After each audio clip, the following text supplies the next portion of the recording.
L'office étranger refuse mon séjour parce que j'ai une interdiction d'entrée. J'ai fait un recours au conseil du contentieux qui a répondu négativement. Maintenant, j'ai fait une nouvelle demande. Alors, ça, c'est le problème général des interdictions d'entrée. Une interdiction d'entrée, donc c'est une mesure accessoire qui vient accompagner un ordre de quitter le territoire.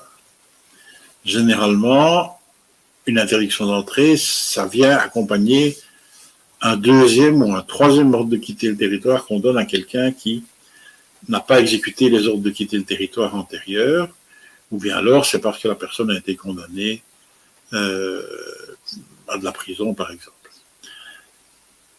Le problème des interdictions d'entrée, c'est qu'elles sont prévues par le droit européen, donc c'est pas la Belgique qui a inventé ça, elles sont prévues par le droit européen, et elles sont valables donc dans toute l'Europe, et leur statut n'est pas toujours clairement défini dans la loi, parce que comme d'habitude, on a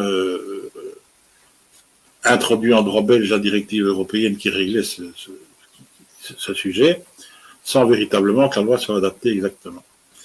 Alors, il y a deux choses qu'il faut retenir par rapport à ça, c'est qui a en fait été dégagé par la Cour de justice des communautés européennes, c'est que, premièrement, une interdiction d'entrée, et ça c'est très important pour vous, elle ne prend effet qu'à partir du moment où on quitte effectivement le territoire. Donc, si vous avez fait l'objet d'une interdiction d'entrée, mais que vous n'avez pas été expulsé de force, et que vous n'avez pas non plus quitté volontairement la Belgique, eh bien, cette interdiction d'entrée, elle n'a aucune existence juridique, parce que la Cour de justice considère qu'elle ne rentre en vigueur qu'à partir du moment où on quitte d'abord le territoire. Donc, si vous introduisez une demande de regroupement familial, enfin de séjour sur base du regroupement familial, et que vous avez fait l'objet d'une interdiction d'entrée, il faut que vous sachiez, en fait, la situation varie tout à fait c'est tout à fait, la solution est tout à fait le contraire. Vous pouvez introduire valablement votre demande si cette interdiction d'entrée n'est jamais entrée en vigueur, donc si vous n'avez jamais quitté la Belgique. Par contre, si vous avez quitté la Belgique et que vous êtes revenu, en tout cas que l'office des étrangers sait le prouver, à ce moment-là, l'interdiction d'entrée est en vigueur et vous devez la respecter. Et donc, pendant cette période-là, vous ne pouvez pas venir en Belgique et donc, normalement, vous ne pouvez pas introduire une demande de séjour sur cette base-là. Maintenant, il y a un problème de procédure qui vient se greffer là au-dessus, en ce sens que l'Office des étrangers peut effectivement, au bout des 6 mois, considérer que votre demande de regroupement familial n'est pas fondée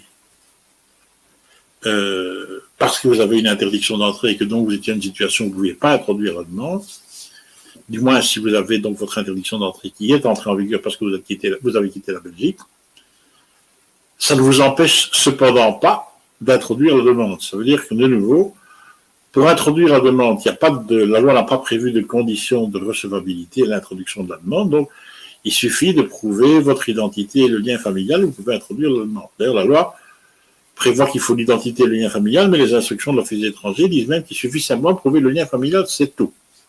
Même si votre passeport n'est plus valable, vous avez 3 mois pour compléter votre dossier en venant avec un passeport valable. Donc, pour introduire la demande, on s'en fout qu'il y ait ou pas une interdiction d'entrée. Vous pouvez introduire votre demande et recevoir votre carte orange qui va être valable pendant 6 mois. Par contre, au niveau de la solution finale, est-ce que l'Office des étrangers peut refuser de vous donner le séjour parce que vous avez une interdiction d'entrée? Oui, si l'interdiction d'entrée est en vigueur. Donc, si vous avez quitté le territoire après l'avoir reçu. Est-ce que l'Office des étrangers peut refuser dans l'hypothèse où vous n'avez jamais quitté la Belgique? Non. Ça, ce sont les principes de base sur lesquels vient de se greffer le fait de savoir sur base de quoi vous avez fait la demande de regroupement familial. Est-ce que c'est en tant que conjoint ou est-ce que c'est en tant que enfant majeur de Belges, ou est-ce que c'est en tant que parent de Belges? Je ne rentre pas dans les cas des Européens, je rentre uniquement dans les cas des Belges. Alors, là, il y a l'article 8 de la Convention européenne des droits de l'homme qui vient se greffer là-dessus et qui prévoit que votre droit à la vie de famille est supérieur à une éventuelle règle procédurale, donc au niveau de l'interdiction d'entrée. Votre droit à la vie de famille va être supérieur si vous pouvez montrer que la personne vis-à-vis de laquelle vous faites le regroupement familial se trouve dans une situation de dépendance vis-à-vis de vous.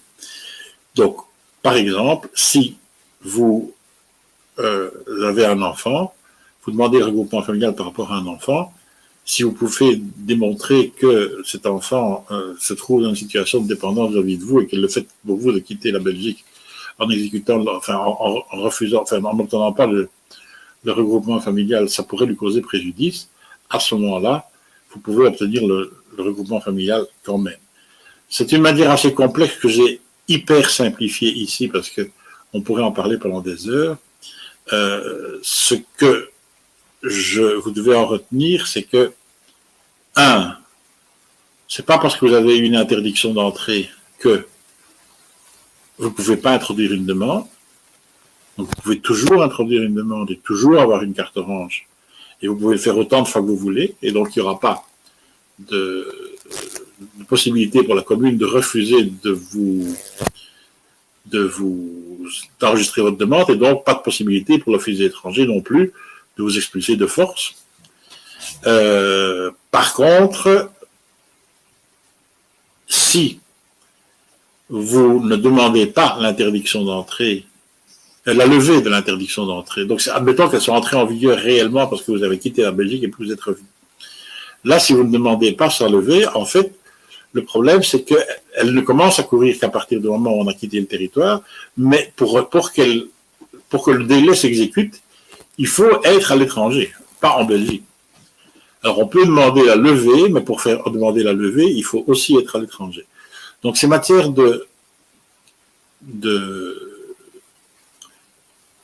d'interdiction d'entrée, c'est une matière relativement complexe. Donc, je ne sais pas pour quel motif le Conseil du contentieux a rejeté votre demande. Est-ce que c'était parce que la demande n'était pas bien rédigée? Est-ce parce que vous aviez effectivement été expulsé de force, par exemple, et que donc c'était entré en vigueur? Là, je ne connais pas votre dossier, donc je ne sais pas vous en dire plus par rapport à ça. Mais une chose est claire, c'est que vous pouvez refaire une nouvelle demande, et des nouvelles demandes, vous pourrez en faire plusieurs les unes derrière les autres. Maintenant, donc autant vous voulez, vous pouvez faire des nouvelles demandes, ça ne vous empêche pas de le faire. Maintenant, pour le fait de savoir s'il y a moyen de résoudre le problème, j'imagine que puisqu'il y a eu un refus par le Conseil du contentieux des étrangers, probablement que c'est non, mais pour pouvoir répondre exactement à ça, il faudrait que je vois le dossier, parce qu'on peut avoir des refus du Conseil du contentieux des étrangers qui sont motivés simplement, par exemple, par le fait que il fallait déposer un mémoire qui n'a pas été déposé dans les délais, ou bien que personne ne vient à l'audience. Donc, si c'est pour une raison de pure procédure que le Conseil du contentieux des étrangers a rejeté votre demande, ben là, ça n'attaque pas le droit. Et donc, le fait d'introduire une nouvelle demande et d'avoir un refus qui serait de nouveau, parce que l'office étranger va évidemment prendre des refus tout le temps en spéculant sur le fait que vous ne ferez pas les recours ou que si vous les faites, la procédure est compliquée et que donc vous allez laisser passer un délai ou l'autre.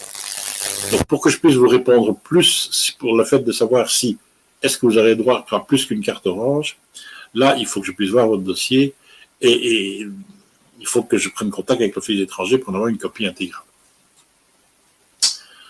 Voilà, donc je ne sais pas vous répondre plus que ça, mais la seule chose que vous devez retenir, c'est qu'en tout cas, vous pouvez introduire les demandes autant que vous voulez et avoir des cartes oranges à chaque fois. Maintenant, pour plus que ça, ben là, il faut consulter, prenez contact éventuellement avec moi.